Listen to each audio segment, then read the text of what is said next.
After she passed, my stepfather grew quieter still. He worked in his garden, fixed radios no one asked him to fix. I was 42 years old before I learned the truth about the man I'd called father my entire life. He wasn't the one who'd given me my last name, but he'd given me something more permanent. His silence, his steadiness, his unspoken love. For as long as I can remember, he kept one photograph on the nightstand beside his bed. It showed a woman and a child standing in front of a weather-beaten cottage. The woman, my mother, was smiling faintly, her hair swept back by the wind. The child was me, bundled in an old soldier's jacket several sizes too big. He never spoke about where the photo had been taken, never explained why the jacket bore a faded insignia from an army that wasn't ours. When I was a boy, I used to ask Papa where was this picture taken. He'd just smile, adjust his spectacles and say, "Somewhere the rain doesn't stop, son." I thought he meant it as a joke. I didn't know then that the rain he spoke of had been real. Cold, relentless, and soaked through with the smell of smoke and fear. My mother rarely talked about her past either. She had an accent she never quite lost, though she softened it over the years, trading sharp consonants for gentler ones. When I was old enough to notice, she told me only that she came from the other side of the hills, a phrase that meant nothing to a child but everything to the grown man I became. After she passed, my stepfather grew quieter still. He worked in his garden, fixed radios no one asked him to fix, and spent long afternoons staring at the horizon as if waiting for something he'd lost to reappear. It was only after he was gone that I learned what he'd been waiting for. The truth came folded inside an old envelope at the bottom of his drawer. Yellowed papers, a field pass, and a letter written in his hand but never sent. The letter began, "To the one I could never tell the truth." He met my mother in the spring of 1965, according to the note. He was 41 then, a supply officer assigned to a temporary outpost along a contested line, the kind of assignment where soldiers counted the days not in victories but in nights survived. He wrote that one evening a young woman appeared at the perimeter, barefoot, trembling, clutching a child who couldn't have been more than 2. She was half-starved, her lips cracked from cold, her dress torn at the hem. She spoke a language he only partly understood, but hunger and fear translate easily enough. She wasn't from his side of the border. Her accent and the child's clothing made that clear. Orders were strict. Anyone crossing from the other side was to be turned away. But he didn't turn her away. He couldn't. He took them into the ration tent, gave them water, bread, and one of his own blankets. When his commanding officer found out, he told him to send them back. My stepfather didn't. Instead, he wrote that he hid them for 3 nights in a supply shed behind the mess hall, bringing them food at dusk when the guards were changing shifts. On the 4th day, patrols intensified. He knew he couldn't hide them much longer, so he did something that could have cost him his commission. He deserted. He wrote, "I walked them west, through the hills. The child was too weak to walk, so I carried him." The woman kept saying something I couldn't understand. I think she was thanking me. I didn't deserve it. When I reached the end of the letter, my hands were shaking. The child in that story, the one he carried through the hills, was me, and the woman he risked his life for was my mother, the enemy he chose to love. He never told me because the war had no room for stories like that, stories where mercy crossed the line and built a family out of strangers. But as I sat there holding that letter, I realized his silence had always been his confession. He didn't need to tell the story aloud. He'd lived it every day of his life. Each time he called me son. I've imagined the day my mother met him more times than I can count. After reading his letter, I pieced it together from his own words and what little she'd ever whispered on winter nights when memories slipped past her guard. She had been walking for 3 days through a stretch of empty farmland, her shoes long gone. Her son, me, feverish in her arms. The war had moved past her village like a storm that forgot to end. Houses burned, and the people who survived scattered wherever fear pointed. She followed the road west because someone had told her that beyond the ridge there were camps that took in refugees no matter which side they came from. By the 3rd day, the wind had teeth. She was too weak to cry for help when she saw the small cluster of tents in the distance. She only knew that men in uniform meant danger. But hunger doesn't care what flag feeds you. He saw her first. He was standing by a truck checking supply manifests. his breath hanging in the cold air. He wrote that he thought she was a shadow at first, a thin figure swaying near the road. When she stumbled and fell, he ran before thinking, the way a man runs when something inside him decides faster than orders ever could. He lifted her easily. She weighed almost nothing. The child clung to her collar, eyes wide but silent, too tired even to cry. He carried both into the camp's outer shed, away from the main tents, afraid another officer might see before he could decide what to do. He gave them water first. The woman tried to thank him, but the words tangled in her accent. She said only, "Please, child sick." He checked the boy's forehead, burning.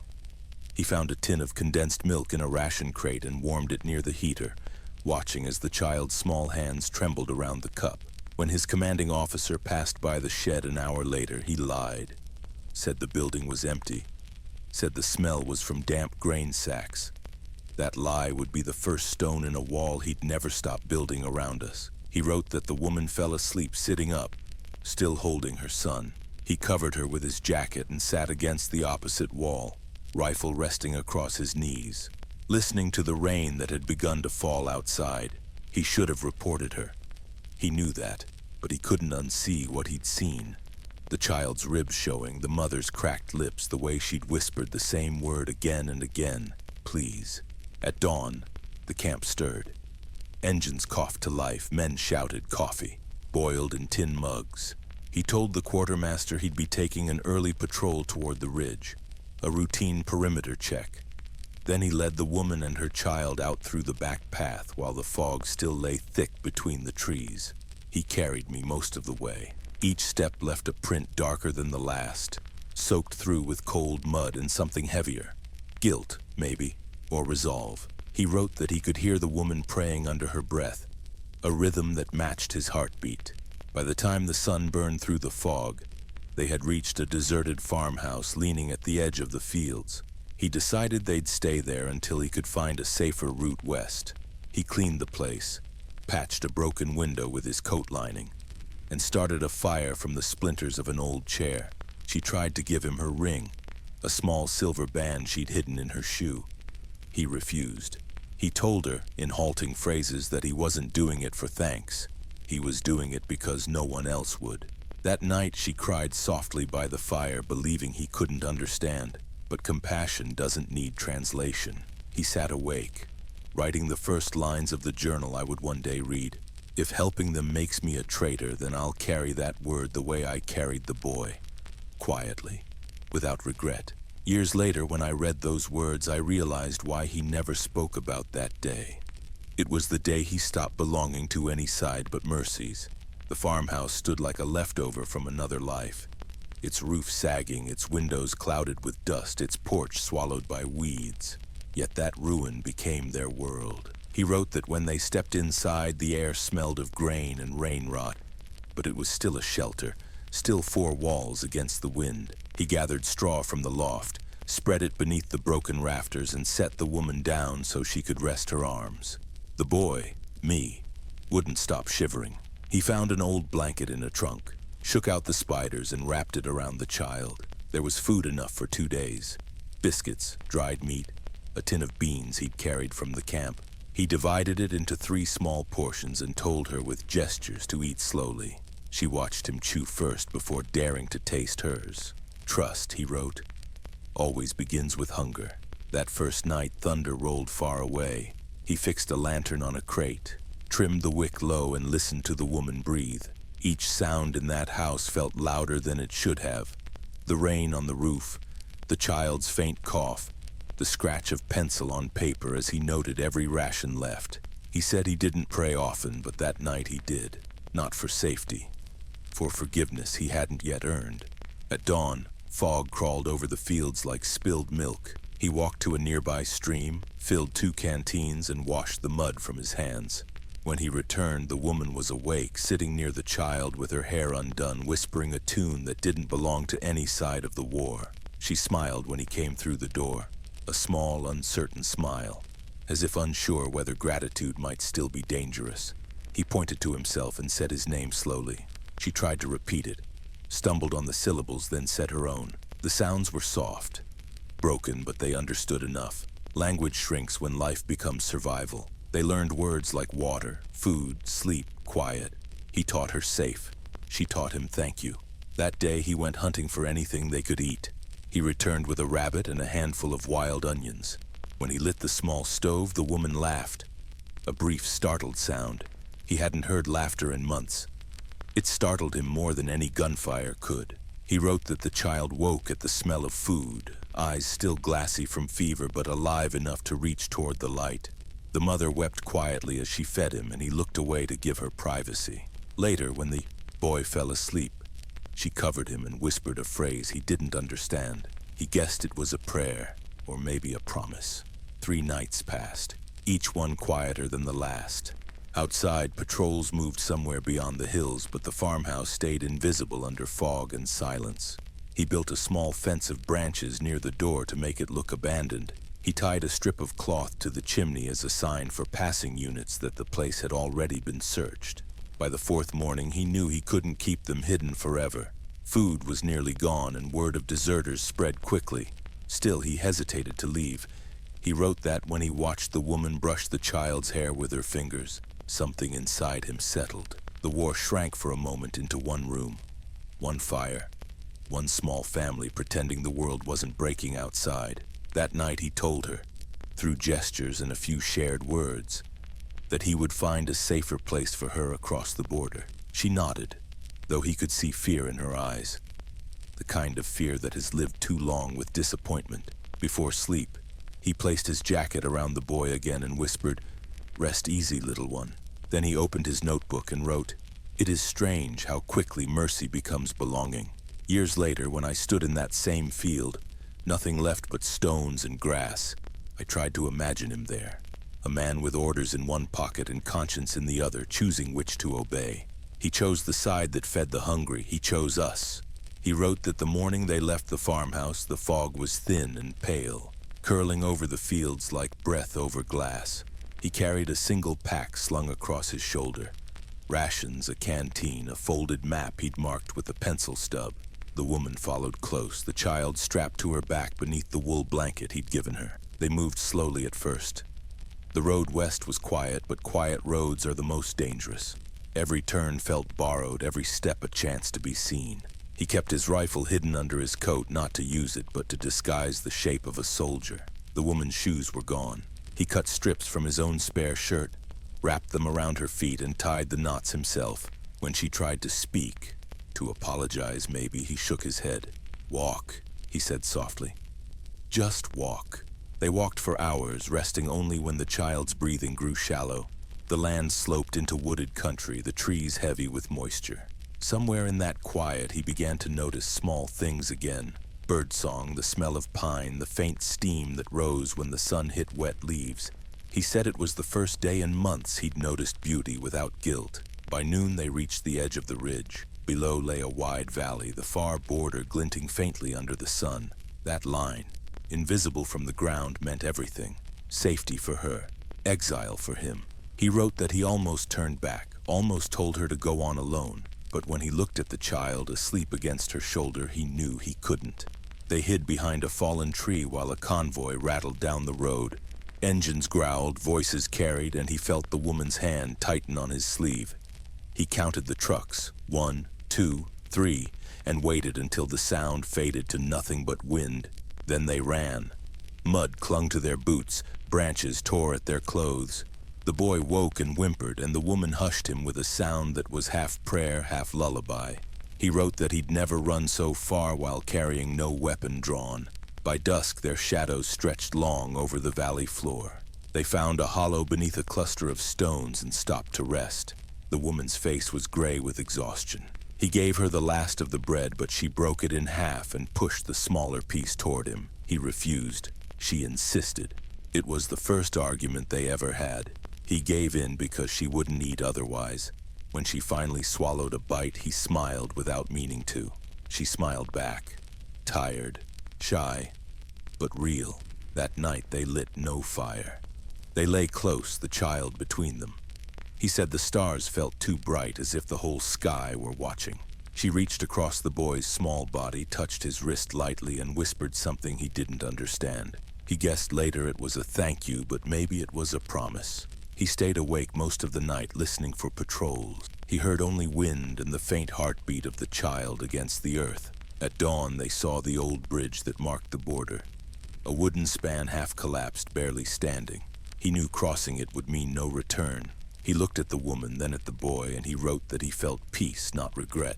I can almost picture him standing there, the mist rising behind him, the boy's small hand clutching his coat. He'd left everything he knew behind, rank, uniform, allegiance, and traded it for the simple act of keeping two strangers alive. When I read that line, I stopped. He wrote, "I thought I was carrying them west, but it was they who were carrying me towards something worth believing in." That sentence stayed with me, because even now, decades later, I think that's what he found on that journey. Not escape, not forgiveness, but a reason to live a quieter kind of courage. They settled first in a border town that had no name worth remembering, just a scatter of tin roofs and dust that never lifted. He found work repairing trucks for a merchant who didn't ask questions. The woman, my mother, helped at a small tea stall, trading her accent for quiet smiles. They told no one where they'd come from. People assumed they were a family and neither corrected them. He wrote that at night he would watch her braid her hair by lamplight while the boy slept between them on a mat. She hummed songs from her village, soft and steady, the way rain sounds when it wants to linger. He said those nights felt like the first peace he'd ever known. For months they lived like that. No past, no side. Just days measured in work and the small joy of returning home to find the child still laughing. But peace is never free. One evening, two soldiers came through town asking for identification papers. He knew the insignia on their collars. They were from his former unit. He hid in the back of the workshop, grease on his hands, heart hammering like a piston. When they asked the merchant about him, the man shrugged and said, "Just a mechanic." After they left, he walked home under a sky that felt heavier than metal. That night, he told her they would move again. She didn't argue. She just packed the blanket and the small tin cup the boy used and said, "Where you go, we go." They traveled farther west until the language changed, until their names sounded strange in every mouth but their own. He built a new life with his hands, fixing radios, mending bicycles, tending a garden behind the little house they rented. Neighbors called him the quiet one. He never wore his uniform again, though he kept one button from it in a drawer, polished smooth like a coin from another country. Years slipped by. The boy grew tall. She began teaching local children letters from her alphabet, the one she refused to let die. He would sit on the porch at dusk, listening to the children's laughter, his pipe unlit between his fingers, smoke replaced by memory. He wrote, "I have found peace, though it feels borrowed. Every kindness has its shadow." When they finally married, it was a simple ceremony. A neighbor as witness, 2 paper rings cut from ration slips. He was 43, she 26. In the one photograph that remains, she's wearing a plain dress and holding my hand. He stands beside her, hair already graying, eyes soft as if he still can't believe any of it is real. People who saw that picture used to say, "They look happy." They were, but happiness, I think, is quieter than people imagine. He never spoke of the war again. If someone asked where he'd served, he'd just say, "Far enough." Sometimes I'd see him reading old letters by the window, the paper thin and yellow, and he'd fold them carefully back into the envelope without a word. Once when I was 12, I asked, "Papa, were you ever afraid?" He said, "Only of forgetting." As I grew older, I began to sense the distance he carried, something left unspoken between the man he had been and the life he'd built. But he loved my mother with a gentleness that left no doubt. He'd bring her flowers from the roadside, or a small bag of sugar when rationing eased. When she laughed, he'd close his eyes like a man saving the sound for later. I used to think his silence was just the habit of old soldiers. Now I know it was reverence. Some memories are too sacred to speak aloud. He wrote near the end of one journal page, "Home is not a place you find. It's the hand you choose to hold when there's nowhere left to run." The years that followed moved gently, the way leaves drift across a slow river. He grew older, quieter. My mother, too, seemed softer around the edges, her laughter turning to humming, her humming to silence. I was a young man by then, busy trying to earn a living, unaware that the two people I loved most were beginning to fade in ways I couldn't yet see. He spent his mornings in the garden coaxing tomatoes from thin soil. Sometimes I'd find him there before dawn, coffee gone cold beside the watering can, staring at nothing in particular. When I asked what he was thinking about, he'd say, "Just keeping count of the good days." He kept notebooks stacked neatly by his bedside, small, weathered things filled with careful handwriting. He never locked them, but I never dared to open one. Something in me knew those pages belonged to a part of him that still walked in uniform. When my mother's cough began, we thought it was nothing. Just a chill, a passing thing. But weeks stretched into months and her steps grew slower. He took her to every doctor the town could offer, never letting go of her hand in waiting rooms. She'd smile at him and whisper, "You worry too much." He'd answer, "That's all I'm good at." At night, I'd hear him moving through the house, refilling her water glass, adjusting her blanket, whispering words I couldn't make out. He refused to let me help with most things. "She trusts my hands," he said. "They remember her better than mine do." The cough worsened by winter. When she slept, he sat by her bedside, reading from a tattered book of poems. His voice was soft, sometimes breaking. He read one line again and again. Something about snow falling on roofs that don't belong to anyone. Maybe it reminded him of that old farmhouse. Or maybe he was already preparing to let her go. She passed away on a quiet evening, the air heavy with rain. I remember the sound of him folding her shawl, laying it across the foot of the bed as if she'd be cold without it. He didn't cry in front of me, but later when I woke in the night, I heard him out on the porch speaking softly in her language. The words were rough, clumsy, but I understood enough to know he was saying goodbye. After that, he stopped reading his notebooks. He stacked them in a drawer and began carrying her ring on a string around his neck. Every morning he'd touch it before stepping outside, the way a man checks for heartbeat. The house felt emptier, though he still filled it with quiet. Routines.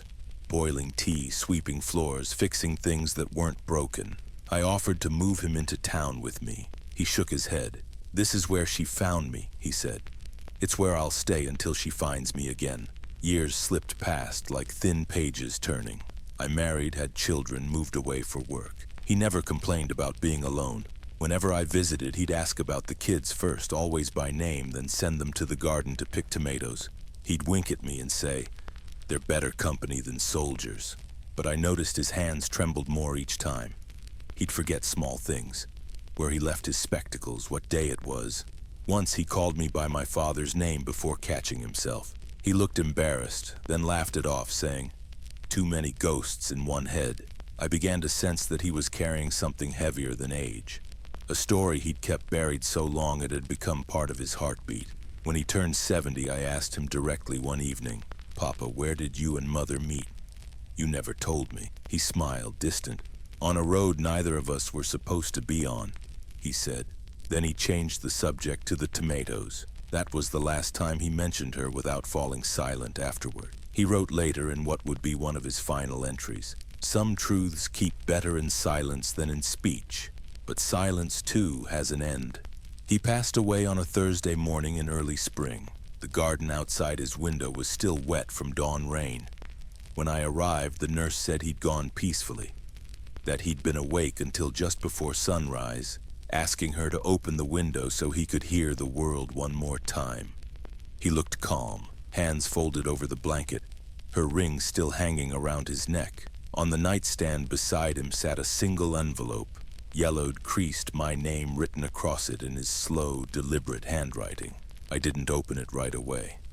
I sat beside him first, listening to the steady tick of the clock on the wall, half expecting him to stir and tell me to fetch the watering can or the morning paper.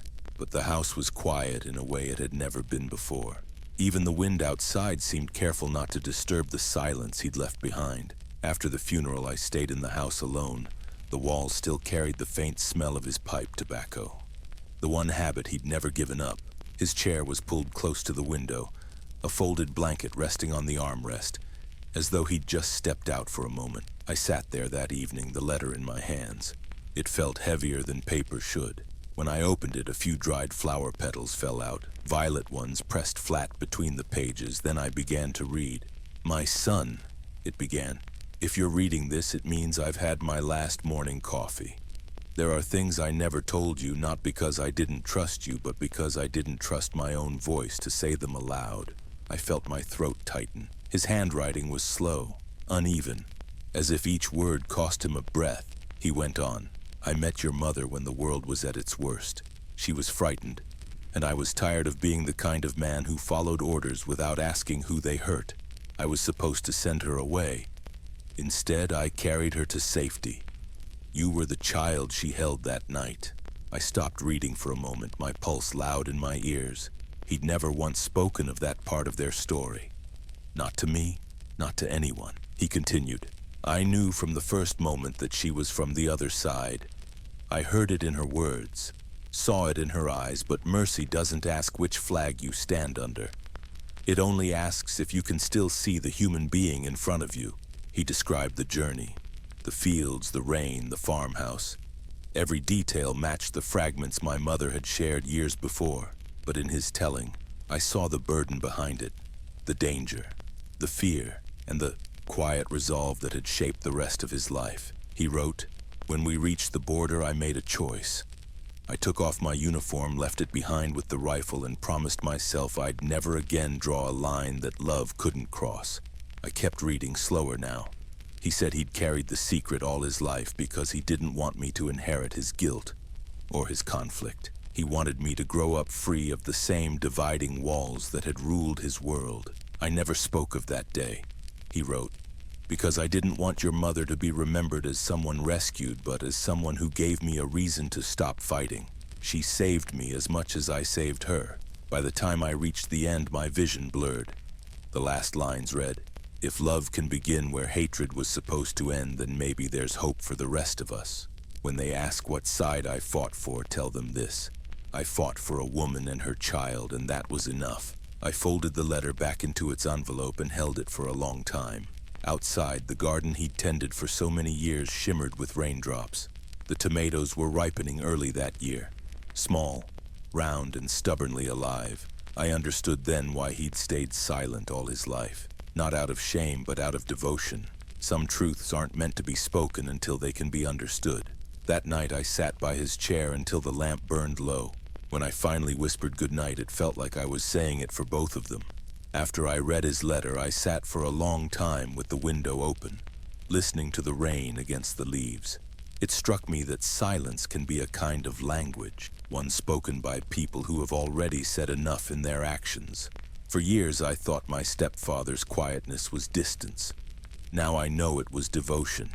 He had built an entire life out of mercy and never once called it noble. He just called it living. Every tomato plant in his garden, every tool he fixed for a neighbor, every gentle word he spoke to my mother, each was another way of saying what he could never bring himself to say aloud, that love had made him cross a line and never look back. I went through his things the next morning.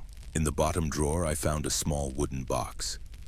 Inside was the button from his old uniform, polished smooth from years of being turned over in his fingers. Beneath it lay a note written in fading ink. It said simply, keep this, not as proof of what I was, but as reminder of what I chose to become. I held that button for a long time. It was strange how something so small could hold the weight of 2 lives, maybe 3. That was the moment I realized I wasn't just his son by circumstance. I was his legacy. Every decent choice I make is a continuation of his silence. When my own children grew old enough to ask where our family came from, I told them the truth. Not as a secret, but as a story worth carrying. I told them their grandmother came from across the hills and their grandfather met her when the world was teaching men to hate, but he didn't. He looked at her and saw a human being, not an enemy. That's what made him brave. They listened quietly, the way I once had when he told bedtime stories about gardens and rain. When I finished, my daughter asked, "Grandpa was a soldier?" I said, "Yes. But more than that, he was a man who learned what peace really costs." Sometimes I visit the old house. The garden still grows wild. Tomatoes climbing through the fence, mint spreading where he once planted it. The porch creaks the same way it used to. When the wind moves through the trees, I swear I can still hear his footsteps. I sit on his chair, open the letter again, and read the last lines. If love can begin where hatred was supposed to end, then maybe there's hope for the rest of us. I think about that sentence often. It's the kind of truth you don't argue with. It just settles inside you like a small, steady light that refuses to go out. He never asked to be remembered as a hero. He just wanted the world to know that mercy is louder than orders, that silence can hold a lifetime of meaning, and that sometimes the bravest thing a man can do is simply choose to stay. I whisper thank you every time I leave that porch. For the life he gave me, for the family he built from the ashes of a war, for showing me that compassion doesn't need permission. And maybe, if he's listening somewhere beyond that rain he loved so much, he knows that his silence taught me everything I needed to learn about love. If this story touched something in you, if you've ever been shown kindness from someone who didn't owe you any, share this video with someone who believes mercy still matters. And in the comments tell me, has there ever been a person whose quiet goodness changed your life? I'd like to hear your story.